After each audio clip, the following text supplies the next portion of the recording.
I'm proud to be a member of the Farmington Hills community. And I hope continue to be a member for another 5 or 10 years. I just wrote 10 letters to 10 different people individually, thanking them for what they're doing and sending them, Santa did, not I, and acknowledging the kind of things they've been doing for which they have not been properly acknowledged or so forth. And then Santa wrote them a nice big check, and the letters that I got back show that people are amazed. All you need to do to make someone feel good in a store or something is to remember their name. Come in and say, "Hello, Joanne," and they say, "How you remember me," you know? And the other thing you do is you want to acknowledge what they do. The thing that bothers me the most is someone says, "I'm just a clerk." And I said, "You're not just a clerk. When you are here, you are the whole store. You're the manager, you're the owner, etc. When I deal with you, I'm dealing with the person who knows everything." And then they go, "I guess you're right." See, it's acknowledging what people do. That's the important thing in life. Money is only part of the benefit of being friendly. I was born in Hamtramck, Michigan. I did some of my early schooling there. Then I moved to the North Detroit area, and I went to Cass Tech, and it was a great school. And after I graduated from there, I went into the service. So I was with the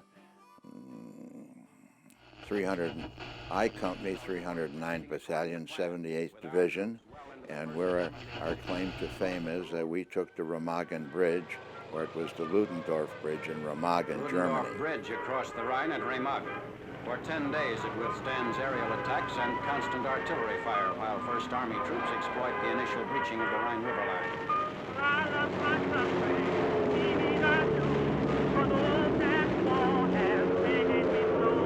Traffic in the face of the attacks must be kept to but fighting am the least about the fighting game.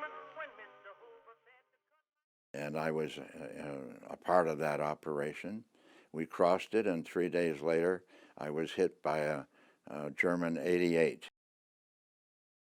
I was hospitalized in England, Axminster, a little town, and I recovered. I was fortunate that my wounds weren't serious, no brain injury or anything like that.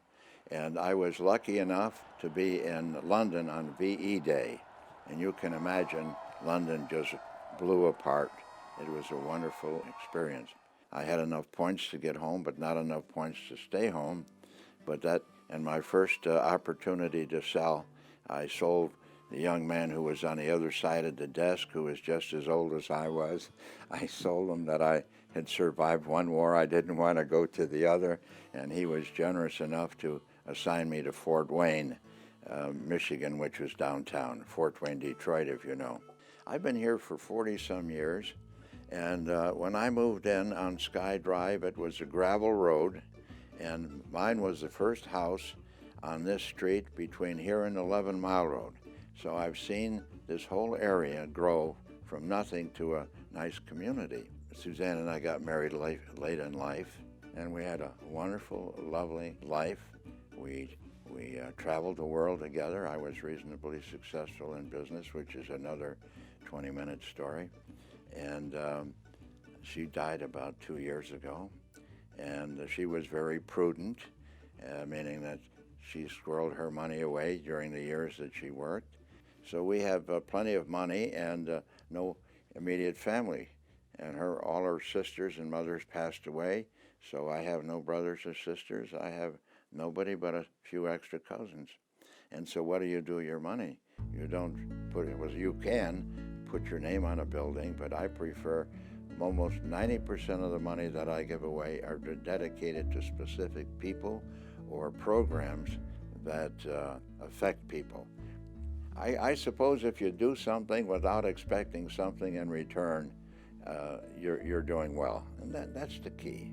And you've got to find a place where what you do is important. You know, you don't want to add a drop to the ocean, but if you bring some drops into a dry desert area, you make a big difference. And I like to make sure that wherever I make a contribution, it makes a difference.